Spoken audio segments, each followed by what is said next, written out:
Hello everyone! It is entirely too often that I want to start one of these videos by saying hello class, as if you are my students. I wouldn't necessarily call this like super tutorial-esque, but there is going to be a tutorial element today. Today we are going to talk about weaving.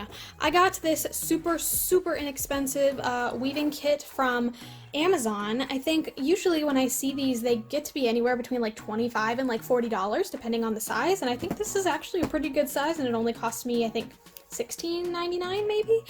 I think we're just gonna do a little unboxing and I will walk you through how to do this super easy craft that I have been super obsessed with lately. We've got this, which I believe is used to kind of keep the string separate. It does come pre-strung, which is awesome. And we got some yarn here that's actually already started. Oh boy. So unfortunately this kit didn't come with any instructions, but thankfully that's what I'm here for. So the basic gist of weaving is you go in and out and in and out and in and out, which surprisingly not too difficult to do. So this little bit here that they have is actually for you to kind of go under and then organize your strings. So I'm gonna stick it this way first. So this will sit on top and I can kind of like slide it up and down depending on where I need it. I have everything strung up, and basically you're going to go over, under, over, under. So as you can see here, this one just kind of came out under, which means when we go back we're going to have to start over. And it looks like in this particular kit it actually allows you to use these as your like almost like a yarn needle to go in and out, which I think is really nice. Not only can you keep as like a ridiculous amount of yarn on this because of that, but also like it's nice that we don't have to find or like move in and out with our own arms, I guess. So in order for this to go over, this one's gonna have to go up so we can go under. So the easiest way to do that would then be to go every other and move that up into the higher section. I've seen in some DIYs people will just keep like maybe like a wood stick or something underneath so that it doesn't, so that they can easily differentiate what goes up and down.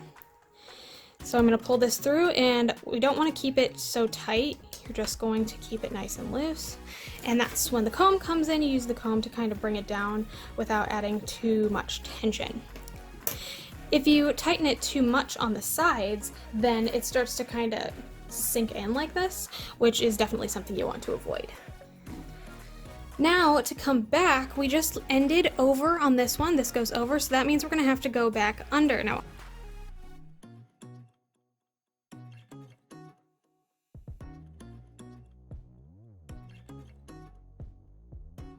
and that is the very basics of how you weave. Now without using this, it's very easy. Obviously we just came out under, so we need to go back over, and all you have to do is just go up, down, up, down, up, down, up, down, up, down. And like I was saying, since this is such a large amount of yarn, it kind of gets a little messy and difficult to push through, but I don't think it's hard. I think it's just a little more on the difficult side. Pull all the way through, make sure it's nice and loose at the end, and comb it down. And from this point you could start adding in different colors, different threads, just to make it as unique as possible. I think that this is a really great size for the price, and I really do think that if you want to have a pre-made loom that's going to have all these nice little notches cut into them that you aren't going to have to do yourself, and will actually maintain the threads really nicely. If you can see down here, it actually loops all the way around each of these bottom ones. So I'm actually going to make my own loom for you, out of some Dollar Tree products actually, and then I will complete a loom project with you from start to finish on the homemade loom. To create a homemade loom, you are going to need either a picture frame or, in my case, a piece of canvas. So this is a canvas that I got from the Dollar Tree. It's 5 by 7, very tiny. I thought it would be appropriate for just kind of showing you guys the basics. And you're basically just going to want to tear up the canvas on the backing and remove it.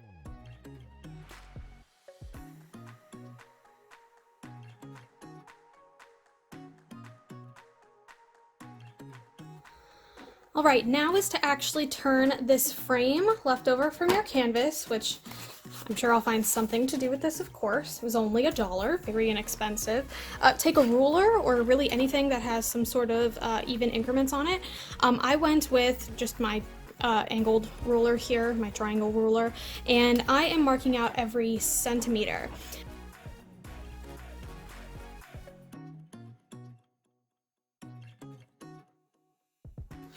All right, with that all done, I have, I believe, 10 notches on the top and bottom, and I made sure that they lined up.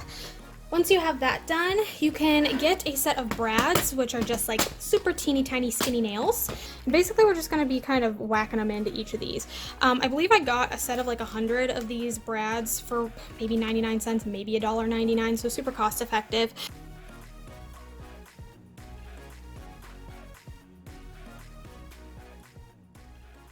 All right, so that took about 5 minutes to do. Not super difficult, just kind of annoying, I guess, because of all the banging. Sorry, neighbors. Feel kind of bad. But a couple things that I should have paid attention to that I want to give you guys warning about. You can see that I kind of split the wood a little bit over here as I was kind of trying to hammer them in the same area. I ended up kind of staggering them a little bit just to make it, you know, less likely to split. Also, of course, it's split more closer to the edge, so like as you can see, this is where these two pieces were glued together, and that's where those two pieces were glued together, and this was obviously a lot closer, so it split a lot worse. Obviously this can be fixed with some wood glue overnight. With how thin this was, I really wanted to do a super thin string instead of doing a yarn, because I'm going to go in with some thicker yarns later. So basically what you're going to do is you're going to start by tying off a knot on one corner. So I'm going to come up, and I'm going to go around, and I'm going to come back down, go around that one, up around, down around,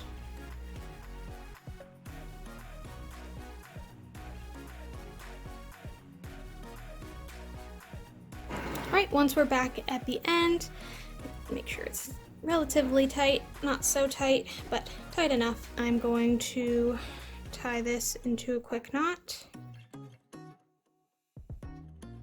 And there you have it, quick and simple, the easiest, cheapest possible loom you can make. This string is 49 cents, the frame was $1 from Dollar Tree, and the brads were 99 cents, so what a steal. Now let's actually see what we can make with it. I got some super gorgeous yarn fibers from an Etsy shop. They were all like kind of grouped together by color, and I thought these colors were just gorgeous, and it had like a bunch of really cool textures. Like I've got some kind of like rope texture here. This was called berry. This one's a little bit like more of a dusty pink, closer to that one. I've got some very like basic like not fully spun yarn kind of vibes to it, and this one's probably my favorite, though it doesn't totally go with this color scheme, or at least not the one that I want to do right now, but it's so soft and I love this like braided kind of texture. So if you're not sure what kinds of yarns to get, I would definitely recommend checking out Etsy to see what kinds of ideas they have available. And while I struggle to figure out where the ends of some of these thinner ones are, I'm actually going to start using the same thread that I strung it up with. And I've seen people do this just to kind of have a nice base before you start going into too much other more complicated designs. So I am going to just cut out a nice long strip, and I'm actually going to use a yarn needle to go in and out.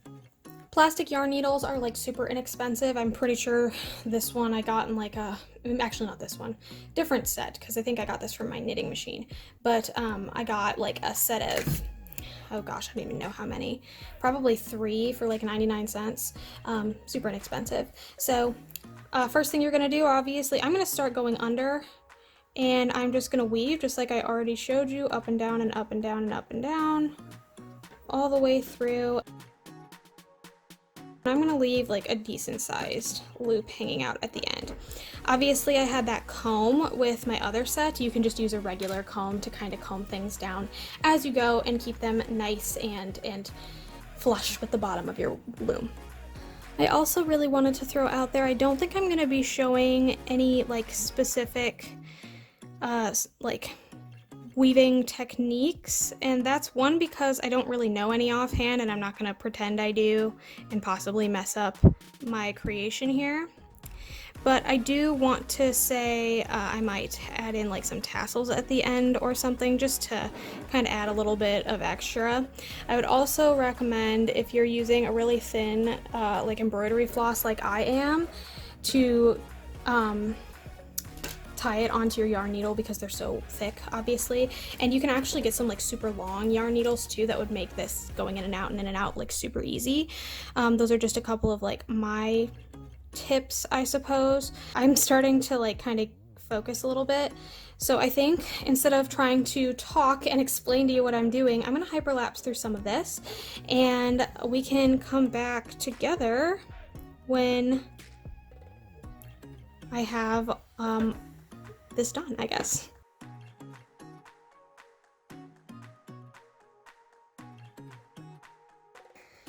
All right, I think I've got my first set gone. I am not actually going to like tie anything off here. I'm just kind of gonna leave a nice long strand here. And then I am going to go in with my next bit and I am going to string up my yarn needle and I'm going to keep going.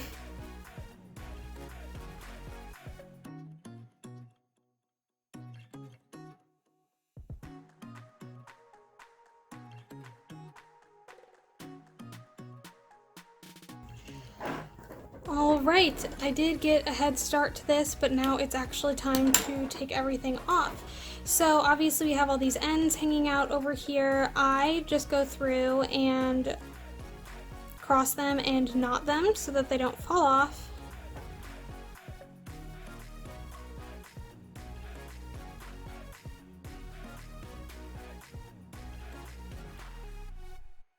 And you're going to obviously take them off of all their hoops.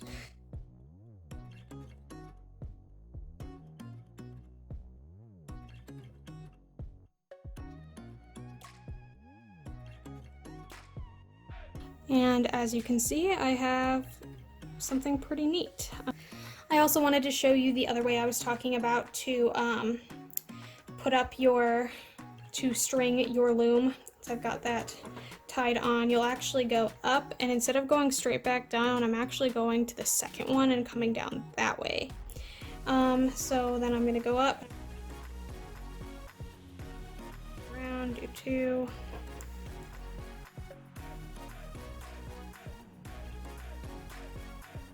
and then you can tie it off at the end and continue weaving this way. There we go, I fixed the things. I didn't end up skipping any.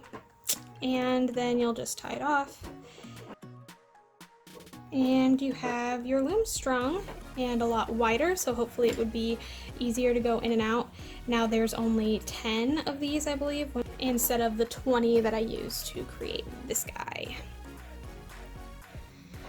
I decided to whip up a quick little square one just to show you what it might look like with the 10 versus the 20. You can definitely see these bulges, are like stitches almost, are a little bit bigger, and these are a little tinier. I think I do prefer this look a little bit more, but it's entirely up to your personal preference, and I did just want to show you so that you could make an informed decision on exactly how you would like to string yours. Well, I think this is about where everything is going to end up for me. I kind of finished everything up. I took that little tiny one. I thought it was like a good size for a coaster, since it's like cute and square. But as I was putting it down, I noticed some of these thicker knots kind of made it difficult to lay flat. So I ended up just kind of tying off the top and putting some little tassels on the bottom. And I've just turned it into a teeny tiny little wall hanging. Super cute. And for this one, I didn't want to hang necessarily. If I did, I was thinking I was going to do like a dowel, a wooden dowel through the top, but I also still had a bunch of canvas left over from, you know, random purchases from the Dollar Tree, and I thought it might be kind of nice to do this as like an art piece, and instead of making it hang, I actually just glued it. And I wanted to thank you so much for watching. If you like what you saw, feel free to like and subscribe. I put out new videos every Sunday at noon Eastern Standard Time. They're a little different every week. Sometimes it'll be like this one, half review, half craft, half art, or a third of each of those things. Sometimes it's just reviews, sometimes it's just art. I don't really know. My channel's kind of just a hodgepodge of creativity, and if you're interested in seeing whatever it is that I'm doing every week, hit that subscribe button, and I'd love to see you there next week. So hopefully I will, and I will see you then. Bye!